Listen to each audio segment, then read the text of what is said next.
Hi friends, welcome to SK innovations. இன்னைக்கு நம்ம என்ன பார்க்க போறோம்னா, கோதுமை மாவை பயன்படுத்தி பட்டர் பிஸ்கெட் எப்படி ஈஸியாக வீட்லயே பண்ணலான்ற வீடியோ தான் பார்க்க போறோம். இப்போ ஒரு பவுல்ல 2 கப் அளவுக்கு கோதுமை மாவு சலிச்சு எடுத்து வச்சிருக்கேன்.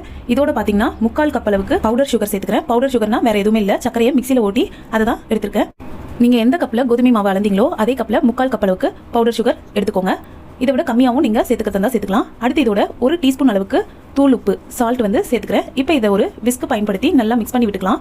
இந்த மாதிரி பண்ணும்போது நம்ம சேர்த்துக்கக்கூடிய பவுடர் சுகர், கோதுமை மாவு, உப்பு இது எல்லாமே நல்லா ஒன்று சேர மிக்ஸ் ஆகி வரும். ஒருவேளை உங்களுக்கு சக்கரை அதிகமாக வேணும்னா 1/2 கப் அளவுக்கு பவுடர் சுகர் சேர்த்துக்கோங்க. அடுத்து இதோட 150 கிராம் அளவுக்கு பட்டர் சேர்த்துக்கிறேன்.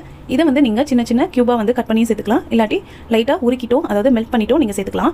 நான் வந்து அப்படியே சேர்த்து நல்லா இந்த மாதிரி மிக்ஸ் பண்ணி விட்டுக்கிறேன்.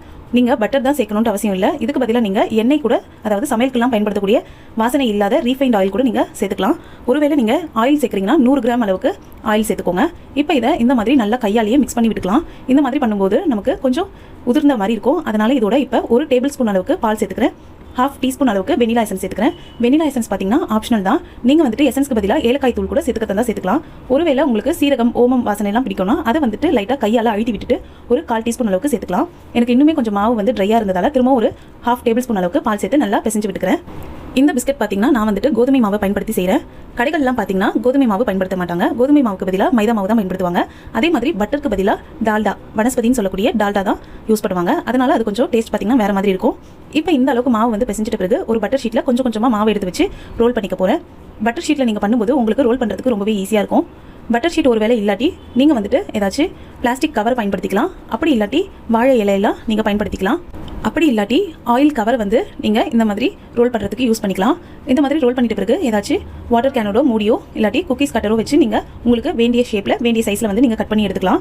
கட் பண்ணி எடுத்துட்டு ஸ்பேச்சுலாவோ இல்லாட்டி தோசை கரண்டியோ இல்லாட்டி அகலமாக இருக்கக்கூடிய கத்தியை பயன்படுத்தி நீங்கள் இந்த பிஸ்கெட்டோட மாவை எடுத்து வேண்டிய தட்டில் ஆயில் க்ரீஸ் பண்ணிவிட்டு நீங்கள் வச்சிடலாம். நான் வந்துட்டு இன்றைக்கி ஓவனில் பேக் பண்ணி எடுத்து காட்ட போகிறேன். ஒரு சிலருக்கு வந்து ஓவன் இல்லாமல் இருக்கலாம் வீட்டில், அவங்களுக்காக கடாயிலையும் எப்படி வந்துட்டு பேக் பண்ணலாம்னு சொல்கிறேன் பாருங்கள்.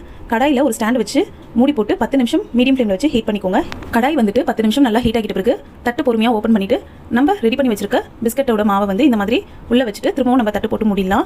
ஹீட் வந்து வெளியில் வராமல் இருக்கிறதுக்காக ஏதாச்சும் ஒரு வெயிட் வந்து மேலே வச்சுட்டு லோ ஃப்ளேமில் 25லேருந்து 30 நிமிஷம் பேக் பண்ணி எடுத்துக்கோங்க. மற்ற பிஸ்கெட்டை பார்த்தீங்கன்னா 180 டிகிரி செல்சியஸில் ஓவனில் 10 நிமிஷம் ப்ரீ ஹீட் பண்ணிவிட்டு அதுக்கப்புறம் 20 மினிட்ஸ் பேக் பண்ணி எடுத்துக்கிட்டேன். அவ்வளோதான். இப்போ வந்துட்டு எல்லாமே சூப்பராக பேக் ஆகி வந்துருச்சு. இப்போ கடாயில் இருக்கக்கூடிய பிஸ்கெட்டையும் நம்ம எடுத்துடலாம். இது பார்த்தீங்கன்னா கடாயில் பேக் பண்ணது. இந்த மாதிரி லைட்டாக எடுத்தாலே ஈஸியாக வந்துடும் நமக்கு. அவ்வளோதான். ஈஸியாக நம்ம வீட்லேயே கோதுமை மாவோ இல்லாட்டி மைதா மாவோ பயன்படுத்தி பட்டர் பிஸ்கெட் வச்சிடலாம்.